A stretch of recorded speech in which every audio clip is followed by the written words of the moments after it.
Economía en compañía.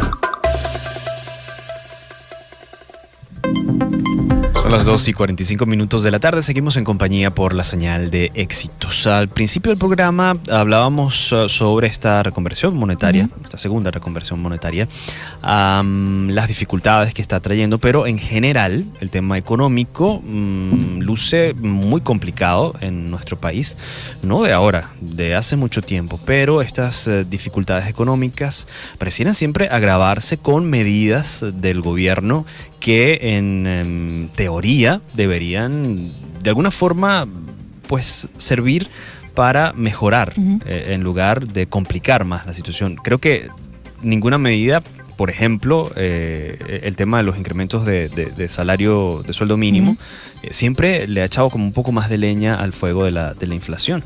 Así es. Además, así lo percibe la población, que en las últimas encuestas reflejó la preocupación económica que tiene. Es decir, la inseguridad es importante, sí, pero el tema económico, el tema de hiperinflación está de primero en cualquier valoración pública. Así es. Hace apenas una semana pues tuvimos una elección presidencial muy criticada a nivel mundial. Sin embargo, el presidente de la República se ha reelegido para un periodo que, como bien lo expresaron en la Asamblea Nacional Constituyente, comenzará el próximo enero de 2019. Sin embargo, tiene muchos retos económicos, sobre lo cual vamos a hablar con Jesús Palacios. Él es analista financiero de Rendivalores, casa de bolsa, articulista de Consapata y también tesista de economía de la Universidad Católica Andrés Bello. Jesús, buenas tardes, ¿cómo está?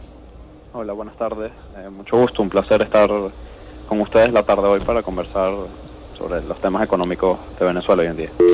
Agradecidos, Jesús. Si tuvieses que decir, mira, el principal problema económico al cual se enfrenta el gobierno venezolano ¿cuál sería ese? Bueno, creo que esa es una respuesta que no puede ir acompañada solo de una frase simple que podría ser, evidentemente, el proceso hiperinflacionario que está viviendo Venezuela. Creo que en términos de pérdida de calidad de vida y en términos ciudadanos y humanos es el desafío más fuerte que enfrenta el gobierno, pero sin duda eso es la consecuencia de un cúmulo de acciones que nos llevaron hasta acá. Y nombrar el problema inflacionario nada más sería quedarnos, creo que nada más con la última de las consecuencias de una serie de decisiones mal tomadas y quizás, como me gusta explicar a mí, un colapso que tiene 4 aristas y que definitivamente la inflación es solamente una de esas 4 aristas. Sí. ¿El resto de las aristas cuáles serían, Jesús? Exactamente, yo comento en el artículo que escribí la semana pasada para Consapata que el colapso monetario que deriva en la inflación es efectivamente a causa de la falta de independencia del Banco Central, cubrir el déficit fiscal a través de liquidez monetaria y emisión de moneda, dinero fiduciario, muy por encima de las capacidades de nuestra economía, que en semanas incluso se ve representado con un aumento de liquidez de más del 40%, una cosa que había sido inédita hasta ahora en la historia de nuestro país. Nunca el Banco Central de Venezuela había gozado de menor independencia y bueno, estamos viendo quizás una de las horas más bajas para el Banco Central de Venezuela, pero también hay un problema en la producción.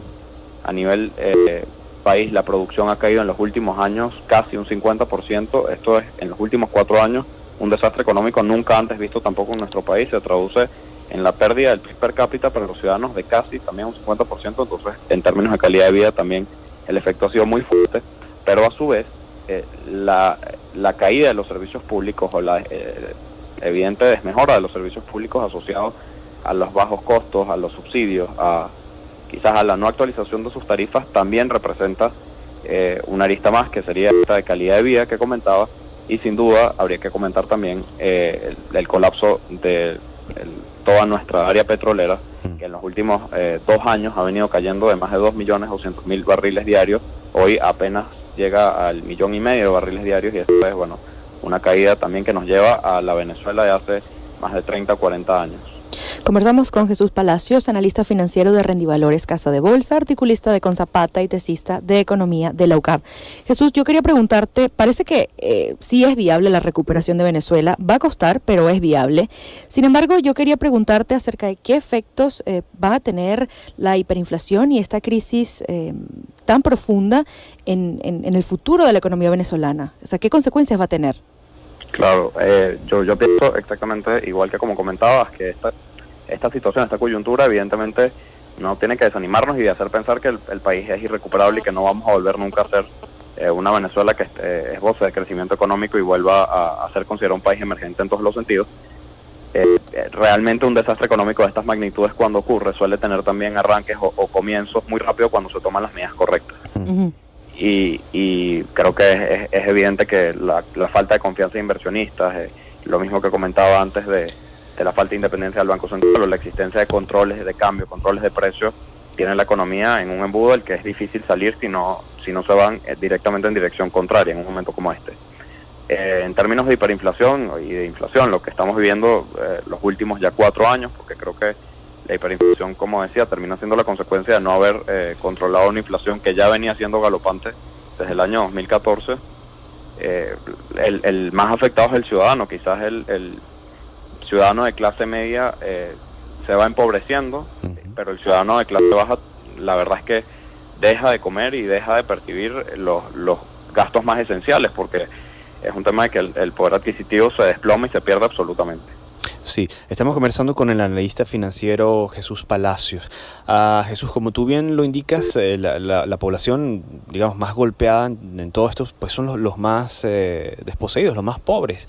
Al final, por ejemplo, un salario mínimo de hoy no alcanza para comprar un kilo de queso llanero, por ejemplo, por poner una sola cosa.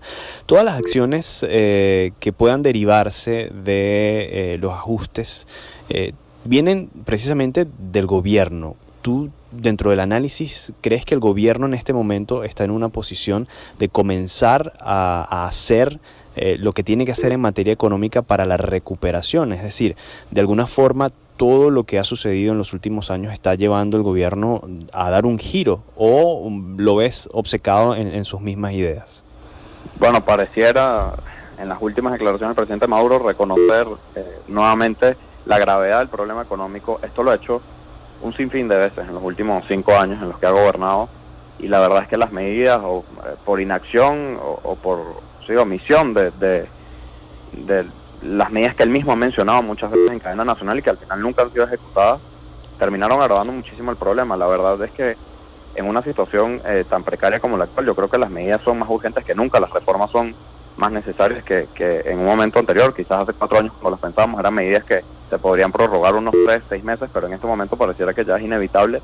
Ahora se duda de la fortaleza del presidente Maduro, incluso para imponer a lo interno del gobierno las medidas que son necesarias, como es el levantamiento de controles, que es un tema muy tabú en el gobierno, o quizás también la independencia del Banco Central, porque hay un control político muy fuerte sobre ello. Entonces, si bien pareciera que el presidente en sus últimas declaraciones intentó ser un poco consciente y decir precisamente que el salario mínimo ya no alcanzaba para comprar absolutamente nada, como fue un reconocimiento propio que hizo en cadena, pareciera que las medidas no terminan de llegar porque hay falta de consenso incluso en el mismo gobierno de tomarlas, y por miedo o temores a que un levantamiento de los controles significara una fuga de capitales muy fuerte para el país. Eso es el miedo que han reiterado los últimos 10 años y 15 años de control cambiario.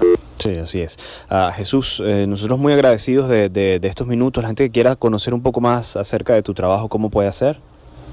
Bien, nos pueden seguir a través de Rendivalores, @Rendivalores en Twitter y en Instagram. También tenemos página web en Facebook, Rendivalores Casa de Bolsa. Rendivalores es una casa de bolsa que opera en el mercado de valores de acá, de Caracas, y además mantiene todo un hilo informativo, todo un hilo narrativo a través de Consapata, Analítica y nuestra propia página web, rendivalores.com. Entonces, bueno, están todos invitados a seguir también el trabajo que hacemos de Rendivalores Casa de Bolsa. Jesús, muchísimas gracias. Era Jesús Palacios, analista financiero de Rendivalores Casa de Bolsa, articulista de Consapata y tesista de Economía de la UCAP, conversando sobre los desafíos económicos de esta Venezuela.